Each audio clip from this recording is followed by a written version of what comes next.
अस्सलाम वालेकुम व्यूअर्स, क्या हाल चाल हैं आपके। Welcome to Monaz kitchen. आज मैं आपको मुर्गी का शोरबा बनाना सिखाऊंगी। मुर्गी की शोरबा बनाने के लिए मैंने यहाँ 2 प्याज लिए हैं, इसको मैं ग्राइंड कर लूँगी। अभी मैंने आपको सिर्फ दिखाने के लिए रखे हैं, बाद में इसको मैं ग्राइंड करूँगी। लहसुन हमने इस तरह से काटना है, छुरी के साथ ऐसे से काट लें, ज़्यादा छोटा नहीं करना, इस साइज़ का आपने काटना है। इसको पीसना नहीं है आपने। मैंने गरम मसाला लिया है टीस्पून मैंने हल्दी ली है, टीस्पून से थोड़ा सा ज़्यादा मैंने नमक लिया है यह हस्ब ज़रूरत। 1 टेबलस्पून के करीब मैंने लाल मिर्च ली है, थोड़ा सा मैंने धनिया लिया है, 1 टीस्पून के करीब धनिया लिया है। और मुर्गी आधा किलो के करीब ये मुर्गी है। चिकन का शोरबा बनाने के लिए पहले हम अपने जो प्याज हैं उनको ग्राइंड कर लेंगे। अगर आपके पास ग्राइंडर नहीं है तो आप कद्दूकश कर लें प्याज़ों को। जो आपका जो कद्दूकशर होगा, जो उसके ना जो छोटी वाली साइड होती है बिल्कुल, उस साइड से आप प्याज को कद्दूकश कर लें। इसमें मैं थोड़ा सा पानी डालूँगी, ज़्यादा पानी नहीं डालूँगी। प्याज़ों को मैं ग्राइंड कर लूँगी। ये देखिए जी, मेरे प्याज ग्राइंड हो गए। आपने इसको ज़्यादा ग्राइंड नहीं करना, इतना ही ग्राइंड करना है। इसको फिर मैं अब कढ़ाई में शिफ्ट कर दूँगी।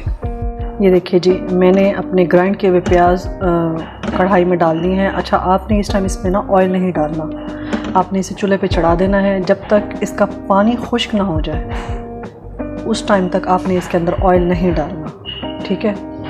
जब इसका पानी खुश्क होता है फिर मैं इसमें ऑयल डालूँगी। ये देखिए जी, मैंने अपने जो प्याज हैं वो चूल्हे पे चढ़ा दिए थे। इसमें मैंने ऑयल नहीं डाला, पहले मैं इसका पानी खुश्क करूँगी, उसके बाद मैं इसमें ऑयल डालूँगी। मीनवाइल हम इसके अंदर अपना जो हमने लहसुन काट के रखा था, ये इस तरह से काट के रखा था लहसुन, मैंने कूटना नहीं है इसे, ये हम इसमें डाल देंगे। और जब तक पानी खुश्क नहीं हो जाता इसका, तब तक हम इसमें ऑयल नहीं डालेंगे। ये देखिए, जब इसका पानी खुश्क हो जाएगा फिर हम इसमें ऑयल डालेंगे। अगर मैं अभी ऑयल डाल दूँगी इसके अंदर तो फिर ये इसी तरह भुनेगा नहीं। पानी खुश्क होगा फिर ऑयल डालूँगी, फिर भुनने में भी आसानी रहेगी और सालन भी हमारा जल्दी बन जाएगा। ये देखिए जी, मेरा पानी खुश्क हो गया इसमें। अब मैं इसमें ऑयल डालूँगी।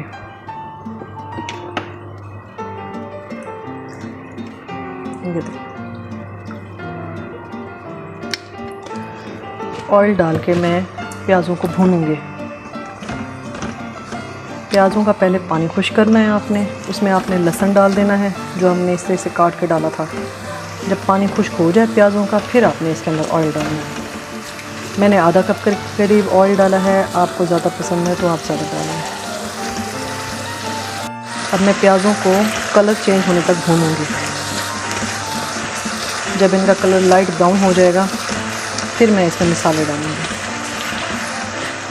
अच्छा, मैंने ना इसमें टमाटर नहीं डाले, टमाटर की जगह मैं यहाँ पे दही इस्तेमाल करूँगी। मुर्गी के शोरबे में मोस्टली दही यूज़ करते हैं, टमाटर स्किप कर दें ज़्यादा बेहतर है, क्योंकि इसमें प्याज होते हैं, प्याज वो भी ग्राइंड किए हुए, तो जिससे शोरबा गाढ़ा हो जाता है। तो उसको बैलेंस करने के लिए हम इसमें दही डालते हैं। अगर आपके पास दही नहीं है, टमाटर हैं, तो फिर टमाटर डाल दें, लेकिन मोस्टली इसमें दही डाली जाती है। ये देखिए, मैं इसको रेड होने तक भूनूंगी। ये देखिए, लहसुन इसमें अच्छी तरीके से घुल चुका है। आप प्याज़ों के साथ लहसुन डाल दें, वो ज़्यादा बेहतर रहता है कि बाद में लहसुन को गलने में टाइम लगता है। साथ डाल देंगे तो लहसुन आराम से गल जाएगा। अच्छा, लहसुन को ना पीस के नहीं डालना। अगर हम इसमें लहसुन को पीस के डालेंगे तो उससे ये होगा कि सालन का जायका जो है ना वो अच्छा नहीं होगा। जैसे हल्की सी हमक आती है लहसुन की, वो आएगी। हमने इसके अंदर लहसुन काट के डालना है। इस तरीके से बना के देखिए, ज़मीन आसमान का फ़र्क पड़ जाता है मुर्गे के शोरबे में। ये देखिए, मेरा मसाला जो है ना, तो मेरे प्याज जो हैं वो ब्राउन होना शुरू हो गए हैं और साइडों पे ऑयल आना शुरू हो गया है। अभी हम इसे मज़ीद भूनेंगे। इस स्टेज पे आके मैं इसमें ना नमक डाल दूँगी। नमक डालने से ये होता है कि जो आपके प्याज हैं वो जल्दी ब्राउन हो जाते हैं। ये देखिए, हम इसमें नमक डाल देंगे। उससे ये होगा कि आपके जो प्याज हैं वो जल्दी ब्राउन हो जाएंगे, आपको टाइम नहीं लगेगा।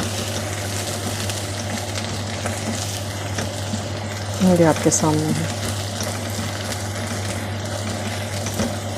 जिनका पेट ख़राब होता है या जिनको वॉमिटिंग हो रही होती है, जिनका खाना पीना बंद हुआ होता है, उनके लिए बेहतर है कि वो इस तरीके से मुर्गी का शोरबा बना के रोटी उसमें नरम करके खाएं। वो ज़्यादा पेट के लिए बेहतर रहता है, बजाय इसके कि आप भुने हुए सालन खाएं। ये देखिए आपके सामने है, नमक मैंने डाला है, प्याज ने अपना कलर चेंज करना शुरू कर दिया है। इसको हम थोड़ा सा और भूनेंगे। इसको भूनना ज़रूरी है। अगर आप इसको भून के नहीं बनाएंगे, मसाला इसमें भून के नहीं डालेंगे प्याज़ों को, तो उससे ये है कि प्याज का जो जायका है वो आपके सालन में आएगा। इस तरीके से थोड़ा सा जब आप इसे भून लेंगे तब प्याज़ों का जायका सालन में नहीं आएगा, और वो कच्चापन जैसे फ़ील होता है बंदे को खाने में प्याज़ों का, कि प्याज कच्चे हैं, तो वो भी नहीं रहेंगे। मेन काम इस सालन का सिर्फ यही है कि आपने इसके प्याज़ों को भूनना है, बस। प्याज जितने अच्छे भुने हुए होंगे सालन उतना मज़ेदार होगा। मैं इसे थोड़ा सा और ब्राउन करूँगी। अच्छा जी, मैं इस स्टेज पे, ये देखिए आपके सामने है, मेरे प्याज भुन चुके हैं, ब्राउन हो गए हैं। इस स्टेज पे मैं इसमें लाल मिर्च डालूँगी,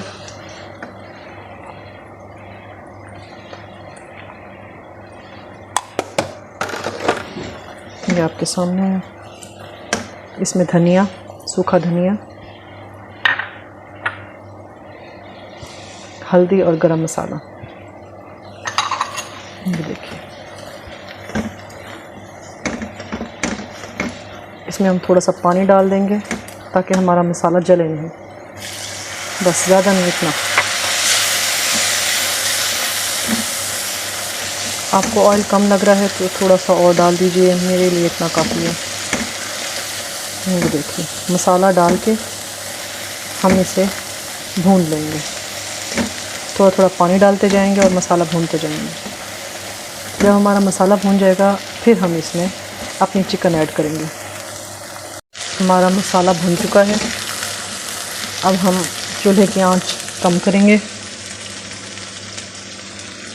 इस स्टेज पे आके हम इसमें दही डालेंगे अपनी, क्योंकि हमने इसमें टमाटर नहीं डालने, तो टमाटरों की जगह हम इसमें दही डालेंगे। ये देखिए आंच हल्की करनी ताकि दही फट ना जाए। मैंने इसमें तकरीबन 3 से 4 चम्मच के करीब दही डाली है। इसको टेस्ट कर लीजिएगा, अगर आपको अभी भी सालन थोड़ा सा मीठा लगे तो थोड़ी सी दही और डाल दें। अगर आपका सालन ठीक है तो इसमें दही ना डालें, दही आपने टेस्ट करके बीच में डालनी है। मैंने थोड़ी सी आंच तेज़ की है और चम्मच हिलाती रहूँगी इसके अंदर ताकि दही अच्छी तरह मिक्स हो जाए मसाले में।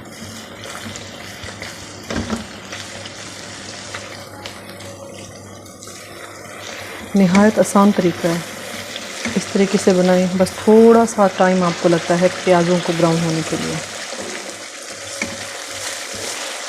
ये देखिए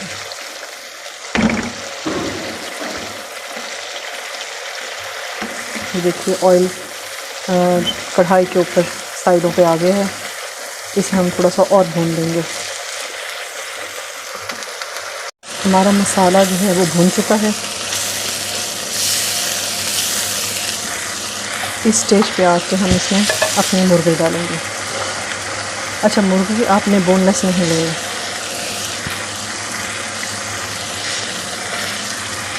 बस आपने ये ध्यान रखना है कि मुर्गी आपने बोनलेस नहीं लेनी।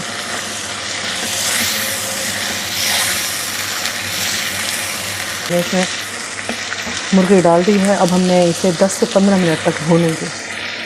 भूनने के बाद मैं इसमें इतना पानी डालूँगी जिसमें मुर्गी थोड़ी सी जो रह गई है वो भी गल जाए और हमारा शोरबा भी हो जाए। देखिए मैं इसे 10 मिनट तक भूनती हूँ। ये देखिए जी हमारी मुर्गी भून गई थी, उसमें मैंने 2 ग्रीन चिली डाल दी ग्रीन चीज़ डाल के इसमें मैंने 1 कप के करीब पानी डाला है। 1 कप पानी डालने के बाद इसको हम ढक के पकाएंगे